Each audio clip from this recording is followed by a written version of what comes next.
ரமணரின் பார்வையில் ஆன்ம ஞானம். நான் யார் என்பதை அறிந்து கொள்வதே ஞானம். அதுவே ரமணரின் கருத்து உபதேசம் எல்லாம். நான் யார் என்பதை கண்களை மூடி தியானத்தில் அமர்ந்து ஆத்ம விசாரம் செய்தால் உங்கள் ஆத்மாவை நீங்களே உணரலாம். அதுவே ஞானம் என்கிறார். ஆத்ம தரிசனம் அஞ்ஞான நாசனம். அஞ்ஞானம் என்பது அறியாமை. எது உண்மை எது பொய் என்பதை அறியாமல் இருப்பது, அல்லது எது நிலையானது எது நிலையற்றது என்பதை அறியாமல் செயல்படுவது. நிலையற்ற ஒரு விஷயத்தை நிலையானது போல் நம்மை நம்ப வைப்பது எது? அதுதான் மாயை. நாம் அதிர்ஷ்டத்தை நம் வாழ்க்கையில் கடந்து செல்லும் போது நமக்கு தொட்டதெல்லாம் துலங்கும், வெற்றி மேல் வெற்றி கிட்டும், பேர் புகழ் பணம் வீடு வாகனம் என்று சேரும்போது சந்தோஷத்தில் மிதந்து கொண்டிருப்போம். ஒரு சிறிய வீடு வாங்கியது போதாது என்று செய்யக்கூடிய தொழில் இன்னும் பல கோடி லாபம் பெற்று தரும் என நம்புவோம். தைரியமாக நம் கையிருப்புக்கு மேல் கடன் உதவி பெற்று பெரிய வீடு வாங்குவோம், குடி புகுவோம். திடீரென்று ஒரு நாள் நம் வாழ்வில் துரதிர்ஷ்டத்தை அல்லது கெட்ட நேரத்தை சந்திக்க வேண்டி வரும். வாங்கிய கடனை திரும்ப செலுத்த இயலாமல் போகும். சம்பாதித்த சொத்துக்கள் கைவிட்டு ஒன்றன் பின் ஒன்றாக சென்றுவிடும். நம்மை மதித்தோரெல்லாம் நாம் இருக்கும் பக்கம் கூட திரும்பி பார்க்க மாட்டார்கள். என்ன முயற்சி எடுத்தாலும் அதில் ஏதோ ஒரு தடை குறுக்கே நின்று நம்மை முன்னேற விடாமல் தடுக்கும். தொடர் தோல்விகளை தழுவும் போது மனம் நொந்து இனி நம் வாழ்வில் நம்மால் முன்னேறவே முடியாது, இந்த கஷ்டம் இனி நம்மை விட்டு அகலாது என்று அதையும் முழுமையாக நம்புவோம். அந்த வேதனையில் பல ஆரோக்கிய கேடுகள் வரும். ஒரு சிலர் அந்த கவலையில் இருந்து மீள தவறான வழியை தேர்ந்தெடுத்து போதைக்கு அடிமையாகி குடும்பத்தையே நரகமாக்கி விடுவர். அதிர்ஷ்டம் வரும்போது அது உண்மை, என்றென்றும் செல்வம் நம்மை விட்டு அகலாது, இனி நமக்கு உயர்வுதான் என்று நம்மை நம்ப வைத்து அகலக்கால் வைக்கும் ஆசையை தூண்டி சிக்கலில் மாட்ட வைப்பது எது? நம் பேராசை. அது உற்பத்தியாகும் இடம் எது? நம் மனம். பிறகு தோல்வியில் துவண்டு தவறான வழியை தேர்ந்தெடுத்து நம்மை அழிவை நோக்கி அழைத்துச் செல்வது எது? அதுவும் நம் மனமே. மனது மாயையின் கைப்பாவை. மனது என்று ஒன்று உள்ளது என்பதை எல்லோரும் அறிவோம். உடல் என்பது ஸ்தூலம், பிசிக்கல் என்றால் மனது என்பது சூட்சுமம், சாஃப்ட்வேர், கண்ணுக்கு புலப்படாத, ஆனால் நம் ஒட்டுமொத்த உடம்பு உணர்வுகள் ஆகியவற்றை இயக்குவதில் மனத்தின் பங்களிப்பு பெரும்பகுதி. அந்த மனதினை இரண்டு வகையாக பிரிக்கலாம். ஒன்று எண்ணங்கள், மற்றொன்று உணர்வுகள். நம் மனதிலிருந்து தோன்றும் எண்ணங்களின் அடிப்படையில்தான் நமக்கு உணர்வுகள் தோன்றுகின்றன. உதாரணத்திற்கு, நமக்கு பிடிக்காத மனிதர் ஒருவர் நம்மிடம் வந்து சண்டை செய்து நம்மை அவமானமாக பேசுகிறான். அந்த சமயத்தில் நமக்கு நாமே கோப உணர்வுகளை அடக்கி கொண்டு சண்டை செய்யாமல் வீட்டுக்கு வந்து விடுகிறோம். சிறிது நேரத்தில் வேறொரு வேலையில் மூழ்கி அந்த நிகழ்ச்சியை மறந்து விடுகிறோம். சில மணி நேரங்கள் கழித்து அமைதியாகி ஓய்வில் இருக்கும்பொழுது நமக்குள்ளிருந்து நாம் அவமானப்பட்ட நிகழ்ச்சிகள் எண்ணங்களாக வெளிவருகிறது. அந்த நிகழ்ச்சியை நாம் எண்ண தொடங்கி அடுத்த நிமிடத்தில் நமக்குள் ஒரு கோபாவேசம் வந்து அந்த எதிரியை அடித்து உதைக்க வேண்டும் என்று தோன்றும். இரத்த அழுத்தம் கூடும். பட்ட அவமானத்தை மறக்க இயலாமல், கோபத்தையும் அடக்க இயலாமல் நமக்கு நாமே கஷ்டப்படுவோம். இப்போது உங்களுக்கு எண்ணங்களின் வலிமை என்னவென்று புரிந்திருக்கும். நிகழ்ச்சி நடந்து பல மணி நேரத்திற்கு எண்ணங்கள் அமைதியாக உள்ளவரை சாந்த உணர்வுடன் சந்தோஷமாக இருந்த மனிதன் கோபத்தை தூண்டும் எண்ணங்கள் தோன்றியவுடன் கோபம் என்கிற உணர்வுக்கு அடிமையாகி விடுகிறான். சில சமயங்களில் அந்த உணர்வை அடக்க இயலாமல் போய் அவன் அறிவு மழுங்கி அந்த எதிரியை பழித்தீர்க்க வேண்டும் என்று ஆவேசமாக கிளம்புவதும் உண்டு. அதாவது அவன் அறிவை அவனுடைய உணர்வுகள் அடிமையாக்கி விடுகிறது. உணர்வுகள் மேலோங்கிய போது அவன் அறிவு பலவீனமாகி முட்டாளாகிறான். எண்ணங்களும் உணர்வுகளும் ஒன்று சேர்ந்து கோபமுற்ற அந்த மனிதனை தவறான வழி நடத்துகிறது. எண்ணங்களுக்கு ஏற்றவாறு உணர்வுகள் மாறுபடுகின்றன. பயம், இன்பம், துன்பம், பொறாமை, ஆத்திரம், அவமானம், சூழ்ச்சி என்று பல உணர்வுகளையும் தூண்டும் தூண்டுகோல் நம் எண்ணங்கள் மட்டுமே. எண்ணங்கள் எங்கிருந்து வருகின்றன என்பதை ஆராய வேண்டும் என்கிறார் பகவான் ரமணர். அதற்குத்தான் தியானம் ஒவ்வொரு மனிதருக்கும் இன்றியமையாதது ஆகும். தியானம் பழகியவர் தன் எண்ணங்களை அதன் ஆரம்ப நிலையிலேயே தெரிந்து கொண்டு அது உணர்வுகளாக மாறாது தடுத்து விடலாம். அதனால் வரும் கெடுதல்களையும் தவிர்க்கலாம். மனது என்று ஒன்று உள்ளது என்பதை மெய்ஞானம் மட்டுமல்ல, விஞ்ஞானமும் ஒப்புக்கொண்டுள்ளது. ஆனால் ஆத்மா என்ற ஒன்று கிடையவே கிடையாது என்பதே விஞ்ஞானிகளின் அசைக்க முடியாத நம்பிக்கை. இப்போது விஞ்ஞானத்தின் பார்வையில் மனித உயிர் என்றால் என்ன என்பதை பார்க்கலாம். மனிதனுக்கு உடல் உள்ளது. காற்றை சுவாசித்து அதன் மூலம் இதயம் இயக்கப்படுகின்றது.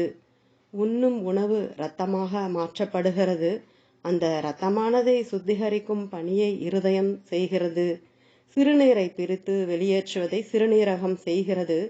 5 புலன்கள், அதாவது கண், காது, மூக்கு, வாய், உடம்பு ஆகியவற்றின் உதவியுடன் ஒலி, வாசனை, சுவை, தொடுதல் ஆகிய உணர்வுகள் அறியப்படுகின்றன.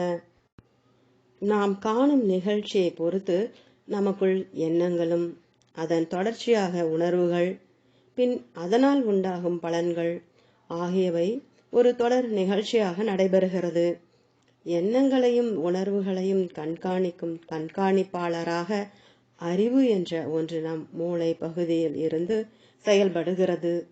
இயற்கையில் நமக்கு உள்ள அறிவு போக நம் கல்வி மற்றும் அனுபவத்தால் உண்டாகும் அறிவும் நம் மூளை பகுதியில் பதியப்பட்டு பின் அதுவே நம்மை செயல்படுத்தும் ஒரு கருவியாக தலைமை ஏற்கிறது. வயது முதிர்வோ அல்லது தீராத நோயின் காரணமாகவோ உடல் சக்தியிழந்து சுவாசம் நின்று இதய ஓட்டம் தடைபட்டால் உடல் செயலற்று போகிறது, அதாவது இறந்து போகிறது என்று சொல்கிறோம்.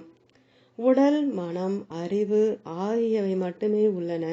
ஆத்மா என்பது இதில் எங்கிருந்து வந்தது என்பதே விஞ்ஞானத்தின் வாதம். எதையும் நம்பிக்கையின் அடிப்படையில் ஏற்றுக்கொள்ளாத விஞ்ஞானம் ஆத்மாவையோ அல்லது பிராணன் எனப்படும் உயிரையோ ஒப்புக்கொள்ள மறுக்கிறது.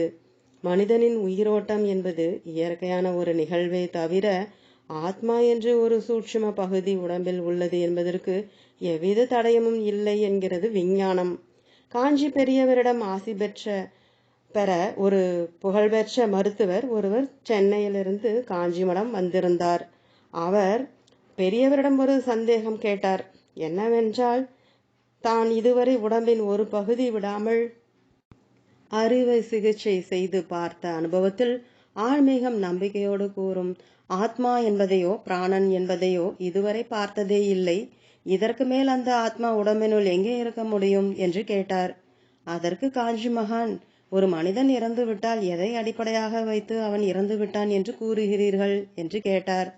அதற்கு மருத்துவர், இதய துடிப்பு மற்றும் சுவாசம் நின்று போனால் இறந்து போனார் என்று கூறுவோம் என்றார். சரி, இறந்து போனார் என்பதற்கு எதை சான்றாக கொடுப்பீர்கள் என்று கேட்டார் பெரியவர். டெத் சர்டிபிகேட் எனப்படும் மரணச்சான்று பத்திரத்தை சான்றாக முத்திரையிட்டு கொடுப்போம் என்றார் மருத்துவர். அது சரி, டெத் சர்டிபிகேட் என்றால் என்ன அர்த்தம் என்றார் பெரியவர். சற்றே கோபமுற்ற மருத்துவர், டெத் சர்டிபிகேட் என்றால் பிராணன் போயிடுத்து என்று அர்த்தம் என்றார். மென்மையாக சிரித்த பெரியவர், சரி, பிராணன் இத்தனை நாள் எங்கு இருந்தது இப்போது போவதற்கு என்று மருத்துவரையே குறுக்கு கேள்வி கேட்டார். அவ்வளவுதான். மருத்துவருக்கு பதில் பேச முடியவில்லை. கண்ணுக்கு தெரியாத காற்றை எப்படி காண இயலாதோ அதை போல நம்முள்ளிருந்து அந்த காற்றை உள்ளிழுத்து சுவாசித்து நம்மை உயிர் வாழ செய்யும் பிராணன் என்கிற ஆத்மாவை கண்ணால் காண இயலாது. நம் இயக்கம் ஒன்றே அது இருப்பதற்கான அடையாளம். மின்சாரம் இருந்தால் மின் விளக்குகள் எரியும், வெளிச்சம் தரும். மின்சாரம் போய்விட்டால் வெளிச்சம் போய்விடும், விளக்குகளும் செயலற்று போகும். அதுபோலத்தான் மனித உடலில் உயிர் என்பது. உயிர் உள்ளவரைதான் உடம்புக்கு மரியாதை, மதிப்பு எல்லாம். அது வெளியேறிவிட்டால் பின் சவமாகிவிடும். சிவம் இல்லையேல் சவம். அதுவரை அப்பா என்பவரும் சகோதரா, தலைவா என்று கட்டியணைப்பவர் கூட சவமாகிவிட்டால் இறந்து போன உடன் தனியாக இருக்க பயப்படுவார்கள். அதுதான் இயற்கை. எப்போதுமே முதலில் தன் இறை சக்தி மூலம் கண்டறிந்து மெய்ஞானம் ஒன்று உலகுக்கு சொல்லும்.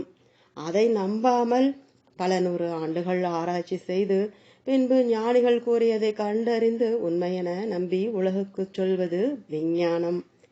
அதுபோலத்தான் ஆத்மாவின் விஷயத்திலும் வெறும் உதாரணங்கள் மட்டும் விஞ்ஞானத்திற்கு போதாது. விஞ்ஞானத்தின் கூற்றுப்படி உடம்பு என்பது 5 வேதியியல் பொருள்கள் ஒன்று கூடி உருவானது.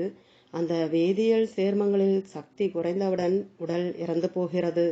அந்த வேதியியல் சேர்மங்களுக்கு மீண்டும் சக்தி கொடுத்தால் பேட்டரியை சார்ஜ் செய்து வாகனத்தை ஓட்டுவது போல் மனிதனுக்கும் உயிர் கொடுத்து விடலாம் என்ற நம்பிக்கையோடு தன் ஆராய்ச்சியை தொடர்ந்து செய்து வருகிறது விஞ்ஞானம். மேலை நாடுகள் தன் விஞ்ஞான கண்டுபிடிப்பான மின் விளக்குகள் மூலம் உலகையே ஒளிபெறச் செய்தால், நம் பாரத தேசம் நம் மெய்ஞான கண்டுபிடிப்புகளின் மூலம் அறிவு, ஆனந்தம், நல்லிணக்கம் என்கிற ஞான ஒளியை உலகுக்கே கொடுத்து கொண்டுள்ளது என்பது மேலை நாட்டவரும் மறுக்க இயலாத உண்மை. ஆசை எப்படி உருவாகிறது? நாம் ஒரு பொருளை அடைய ஆசைப்படுகிறோம். ஆசைப்பட்டது கிடைக்கவில்லை என்றால் கவலை என்கிற உணர்வு உண்டாகிறது. பின் அதை எப்படியும் அடைந்தே தீருவது என்கிற வைராகியமும் அதை செயல்படுத்த முயற்சியும் உண்டாகிறது. எவ்வளவு முயற்சி எடுத்தும் கிடைக்கவில்லை என்றால் கோபம் உண்டாகிறது. அதே பொருள் வேறொருவருக்கு சொந்தமாகிவிட்டால் பொறாமை உணர்வு உண்டாகிறது. மேற்சொன்ன உதாரணத்திலிருந்து மனதில் தோன்றும் உணர்வு நம் ஆசையால் உருவான ஒன்றே தவிர அது இயற்கையிலே இருப்பது அல்ல என்பதை தெரிந்து கொள்ளலாம். ஆசைதான் துன்பத்திற்கு காரணம். ஆசைதான் துன்பத்திற்கு மூல காரணம் என்றால் ஆசை எப்படி உருவாகிறது? ஒரு வீட்டில் நன்றாக பூத்திருக்கும் அழகிய மரம் ஒன்றை பார்த்தவுடன் ஆகா எத்தனை அழகு என்கிற எண்ணம் நம் அறிவுக்கு செல்கிறது. ஒரு நிமிடம் அதன் அழகை நம் கண்கள் மூலம் உள்வாங்கி அந்த காட்சியில் நம்மை அறியாமலே திளைத்து சில நொடிகள் அங்கேயே நின்று பார்த்துவிட்டு நகர்கிறோம். இத்தோடு முடிந்துவிட்டால் எந்த பிரச்சனையும் இல்லை. சிறிது நேரம் கழித்து தான் கண்ட மரத்தின் அழகையும் அதனால் உண்டான மகிழ்ச்சியையும் நாம் திரும்ப திரும்ப நினைக்கிறோம் என்று வைத்துக்கொள்வோம். திரும்ப திரும்ப அந்த எண்ணங்கள் வரும்போது அதுவே நினைவுகளாக நம் மூளையில் ஆழ பதிந்து விடுகிறது. இப்போது அந்த மரத்தை மறக்க இயலவில்லை. என்ன செய்வது? இங்குதான் பிரச்சனை ஆரம்பம். அந்த மரம் நமக்கு சொந்தமாக நம் வீட்டில் இருந்தால் எப்படி இருக்கும் என்கிற எண்ணம் நமக்கு தோன்றும். அந்த நொடியிலே ஆசையின் விதை நம்மால் விதைக்கப்படுகிறது. நான் இந்த உடம்பு மட்டும் இல்லை, மனது என்பது நான், என்னுடையது என்ற ஆசையால் உருவாக்கப்பட்ட ஒன்று. அறிவு என்பது என்னால் சேகரிக்கப்பட்ட அல்லது கற்றுக்கொண்ட ஒன்று. அப்படியென்றால் நான் யார்? அந்த நான் தான் ஆத்மா அல்லது உயிர் சக்தி அல்லது இறை அறிவு நிலை, சூப்பர் கான்ஷியஸ்னஸ். பெரும்பாலும் அனைத்து ஞான மார்க்கங்களும் அதையே போதிக்கின்றன. ஆதி சங்கரர் முதல் பகவான் ரமண மகரிஷி வரை ஆண்டவனை பிரபஞ்சமாக வழிபட்டு அனைத்து உயிர்களையும் ஆண்டவனின் பிரதிபிம்பங்களாக பார்ப்பவர்கள். சூரியன் ஒன்றுதான் என்றாலும் உலகம் முழுவதும் எத்தனையோ கோடி சூரியனின் பிரதிபிம்பங்கள் நீரிலோ அல்லது வேறு பிரதிபலிக்கும் பொருள்கள் மூலமாகவோ தோன்றுவதைப் போல் இறை சக்தியும் எத்தனையோ கோடி உயிரினங்களாக தோற்றமளிக்கிறது என்பதே அவர்கள் நம்பிக்கை. இப்போது ஞானம் என்பது என்ன என்று புரியும்.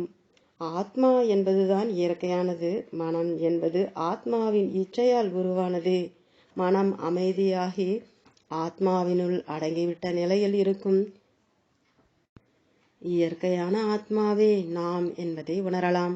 எல்லாம் வல்ல பிரபஞ்ச சக்தி நம்முள் ஆத்மாவாக மாறி வெளிப்பட்டுள்ளது என்பதை உணர்தலே ஞானம் ஆகும். ஞானம் என்பது ஒவ்வொரு மனிதனுக்கும் சொந்தமானது என்று பார்த்தோம். அதை அடையவே அல்லது நம் இயற்கை தன்மையாக நாம் மாறவே யோக மார்க்கங்கள் பலவும் நமக்கு வழிகாட்டுகின்றன. பகவத்கீதையில் பதஞ்சலி யோக சூத்திரத்தில் பலவிதமான யோக மார்க்கங்கள் கூறப்பட்டிருக்கின்றன. மிகவும் முக்கியமான யோக மார்க்கமாக கருதப்படுகிறது தியானம் ஆகும். தியானம் என்று எவ்வாறு பழக வேண்டும் என்பதற்கு பல மகான்களும் யோகிகளும் பல்வேறு விதிமுறைகளை கூறியுள்ளனர். பகவான் ரமணர் எண்ணங்களை ஆராயும் முறையை கூறுகிறார்.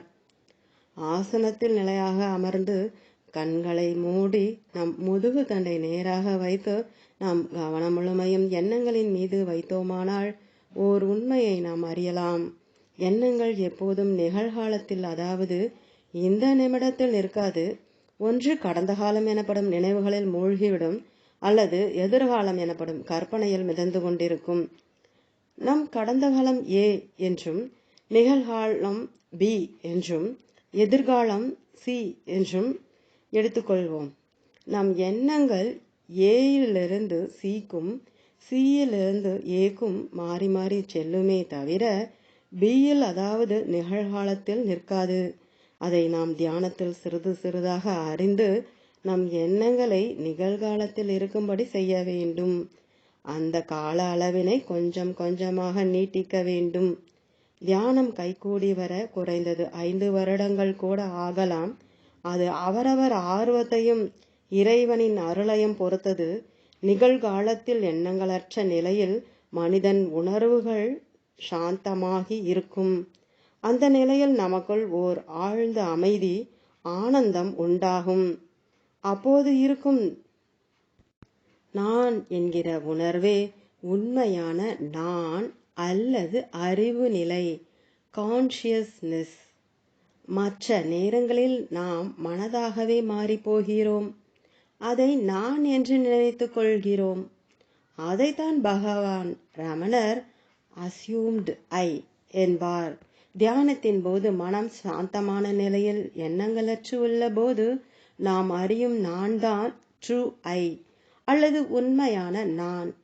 அந்த உண்மையான நான் என்கிற அறிவு நிலைதான் பிரபஞ்சம் முழுவதும் இறை சக்தியாக நிறைந்துள்ளது.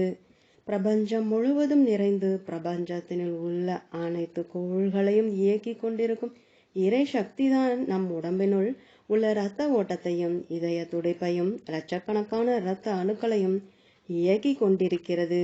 ஆனால் நாம் அதை அறிய மாட்டோம்.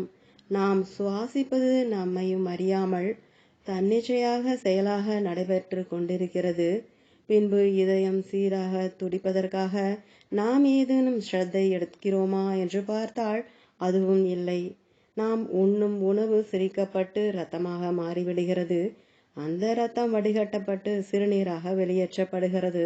நாம் உண்ணும் உணவை உயிராக மாற்றும் சக்தி நமக்குள் உள்ளது என்பதை நாம் அறியாமலே ஒரு சக்தியானது எல்லா செயல்களையும் சீராக செய்து வருகிறது. அந்த சக்திதான் இறைசக்தி என்ற உயர்நிலை அறிவு அல்லது சூப்பர் கான்ஷியஸ்னஸ் எனப்படும்.